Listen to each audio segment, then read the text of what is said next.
another episode of Jay Leno's Garage. We're here at the Rodeo Concourse with Bruce Meyer, sort of the founding member, the guy who certainly puts this whole thing together. If you're into cars at all, you know Bruce. He's a world-famous car collector, and he's got, well, you see him at the Mille Miglia. I mean, he's just everywhere in the car world, and you're the brains behind this, and you're terrific job. Yeah, well, thanks. Hey, my neighbor and good friend Jay, I'm so glad you're here. Well, this is world famous Rodeo Drive, the fashion capital. Right. And we figured what better place than to show off what's fashionable in cars. And this year we're kind of featuring the jet age cars. Right, and you're going to see a couple of really cool jet cars.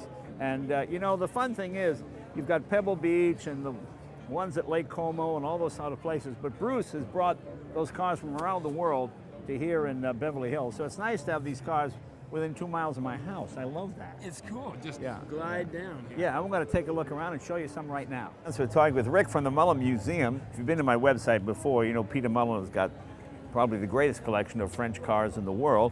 And he's got a terrific museum in Oxnard, California, where they're all on display. And they brought some today. What do we have here? It's a 1938 Peugeot Dalmont, which is a very one-off car. And look at the Art Deco design here. Yep. This is fabulous.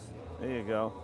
As you can see, the air was much cleaner in France back in 1938. No air cleaners, just a big screen to keep birds out of there. Little four-cylinder, what are you looking at, 2 liter? 2 liters, yes. Yeah, 2 liter. They always say Germany was the birthplace of the car, but France was the nursery where all the great ideas and different designs came out. And this is a classic example of that. What a beautiful, beautiful car. Just a classic example of the Art Deco style. So, Exactly. Well, let you get some shots of it here and you can drool over it.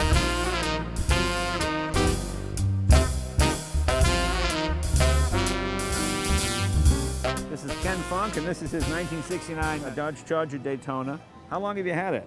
I originally got it about 20 years ago. Wow. I got about 20 really great muscle cars, and if you don't have a wing car, you just don't got nothing. Yeah, you have to have the wing car. Yeah. And this is a 440 with the 4-speed, huh? 4-speed, Very 410 nice. Dana. And this wing is really massive the way it's on here, isn't it? It's steel. Yeah. I've got a great picture of this thing backed up to a fence at a race, Yeah. and 3 guys are standing on the wing, looking out, you know, with their cameras. Wow. Yeah, I mean, it's not fiberglass or anything like that. No, It's- no, right. It's really strong. Ken, it's a beautiful car. Thanks. And thanks for bringing it out here. oh, my yeah, God, my it's pleasure. really fun to see.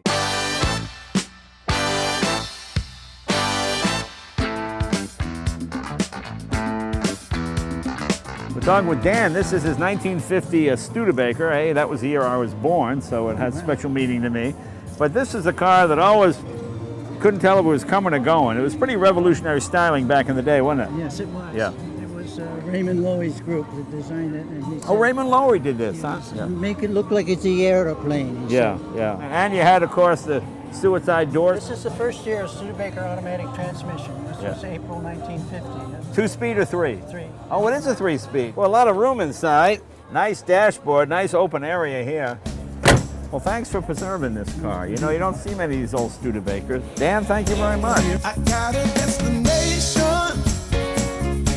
and I'm on my way. Talking with Eric Breslow. He owns this beautiful 48? 1948. 1948 Tucker, one of the most iconic American automobiles of all time. Of course, a lot of us saw the movie. And as a Tucker historian, how accurate was the film? You know, it was actually really accurate. Yeah. You know, he was, there's hundreds of thousands of blueprints. He really wanted to build the car. Right. He wasn't just trying to rip people off. No, I don't think he really was. wanted I to think it build was a the car. classic case of a lot of times people do this. I'm using your money to help build the next car. And Right. it's not that anybody's a crook. It's just that you're trying to keep everything rolling. And most designers and engineers are terrible businessmen. Right, right. And that's the classic case. In the movie, they made it seem very sinister, but I don't think it was as black and white as all that. Well, take us through the car a little bit. This was Preston Tucker's personal car? Yeah, very significant. Preston, you know, the company was indicted in 1948, Right. and by 1950 they were pretty much out of business. This was his personal car. His wife's favorite color, this waltz blue, was the color of her dress. You know, Right. from the movie, you might remember that. But he had to buy this car at his own bankruptcy liquidation sale in 1950. Right. So he bought the car, tinkered with it over the years, and unfortunately he passed away in 1956. Right. And by 1962 or 63, the family kind of came to a point where they needed to sell the car. Yeah. So a friend of theirs, a dear family friend of theirs, Jay Busker out of Elk Point, South Dakota, a Studebaker dealer, bought the car and had it for all these years. And 2010, 3 years ago, I found the car from Mr. Busker. Wow, that's quite a one story. owner. Why don't you sit in it? Let's think. Well, here's my favorite part of the Tucker, what they call the safety well.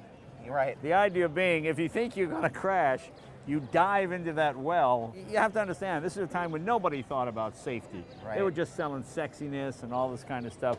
So the idea that somebody would have a car with safety features, pop-out windshield, right? The windshield Pop-out pops windshield. out. Now these used a Franklin helicopter engine Helicopter originally. motor, Correct. 335 Franklin helicopter Right, motor. right. That's actually, you know, in the movie they depict the Howard Hughes connection. Right. That is actually a true story that, you know, Tucker was having all sorts of problems getting motors. Right. He couldn't get motors, and then one day he gets this call from Howard Hughes that says, hey, you know, there's this aircraft company in Syracuse, New York called Air Cooled Motors, and they're having money problems. You could probably get in there and buy them for a penny, and they've got engines galore. And so he bought the company, got the Franklin motor, put the water jackets on it to turn it to water cooled, mounted it, you know, the opposite way, and he solved his motor problem with the Howard Hughes connection. Well, very nice. Beautiful, beautiful automobile. Thanks for showing it to us. Thank you, Jay. It's my pleasure.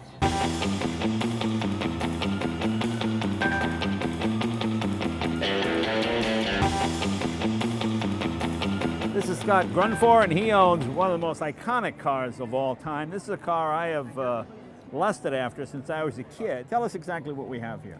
Well, it's a design prototype that was commissioned by Chrysler, and at that time Chrysler was using a coach building company called Ghia, Right. the same one that built your Turbine car, Right. to make all of their show cars, And it was also called Gilda. Wasn't it called Gilda? named after Rita Hayworth's character in the movie. Now the great thing that he has done is make this car functional, which is not an easy task because up to this point it was just a rolling piece of sculpture, really. Right. You couldn't drive it, it had no functional. What engine did you use? It has an air research gas turbine, which is period correct, is from the 50s. Right. And it uses a hydrostatic drive line. Okay. What we wanted to do was to make the thing functional, but also make what we did reversible. Can we open up and take a look under the hood? Look at how nicely done this is. Now what is that belt driving there? That's your... Well, that goes from the turbine Okay. to the hydraulic unit. Gotcha.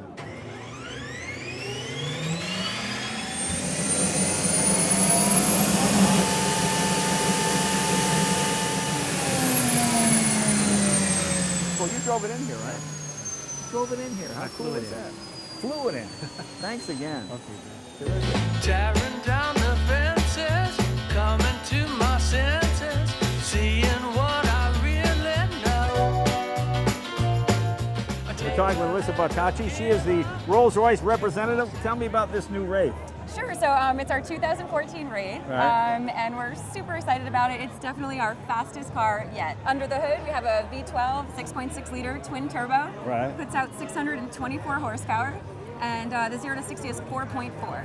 God, it must be massively quiet in here. It seems like such a solid car. It's a solid car. Of course, you have your double paned glass, which Right, is really right. sound buffering. And of course, you have the is this Gotta the, have the umbrella. Yeah, Yep. how does that work? So there's a button right Oh, there it here. is. Okay. And you got the hello. And you got to see this headliner. The what do you call it? What do you call the headliner? Starlight headliner. Starlight headliner. This is kind of cool. Take a look at this. It's a starlight headliner, and there's stars. It's like a starry night. It's sparkly.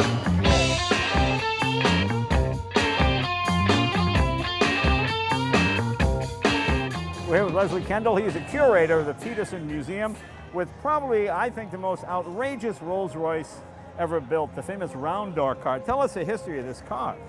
Well, the history of this car begins in 1925 when it was originally bodied with cabriolet coachwork. As it happens, in 1934, the owner of the time didn't like the coachwork very much, so he had it thrown away, and he had a company in Belgium called Curator build this incredibly aerodynamic body for it to his specifications. It's about as Art Deco as you can possibly get. Can we show them how that door operates? You bet, you bet. It opens, but not very far because Yeah. the hinges are a little bit forward, and it goes in the back as much as it opens in the front. Can we show how the window rolls? Look how the windows roll. You bet. How cool is that? Well, the door is really the whole deal. Leslie, thank you very much. Jay, you're very welcome.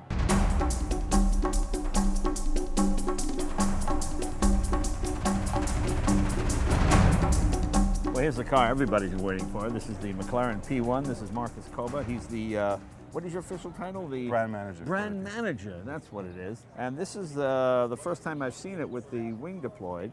Tell us about the car. 375 cars built. That's the total production run of this. And how many will be coming to the States, do you know?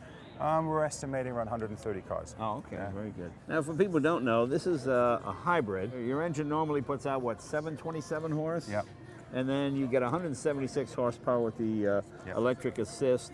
And this is pretty much what the future is going to be. I think McLaren had a chance to do a 10-cylinder or 12-cylinder, but you know, with emissions and European regulations tightening down, smaller engines that are more efficient and make more power, I think are the way to go. Yeah, and this is the most dramatic part of this car right here, the wing. That normally sits in completely in here, and then depending on the speeds, it comes up about half this height and then tilts within 27 degrees of its And when you're going position. for top speed, you have it all the way down, right? If you go for top speed, you basically, it goes up, but still, it then flips open. So basically, I can do this now because the hydraulics aren't on. This is, don't do this.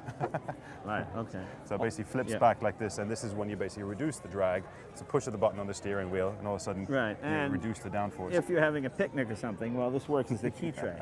It's fantastic. You know, my biggest fear when this car came out was it was going to be four-wheel drive with electric engines running the front wheels and the gas engine running the rear wheels. But McLaren doesn't think that way. They think always in terms of just the pure driving experience. And the one cool thing McLaren has done is most cars generate electricity for the battery pack by using the brakes. But I think McLaren realized that you lost some brake feel. You lose brake feel completely. You lose brake feel completely. And so consequently, they use the engine to keep it constantly recharged, which I think is a smart way to go. Just fantastic. Very exciting car. Marcus, thank you very much. Thanks.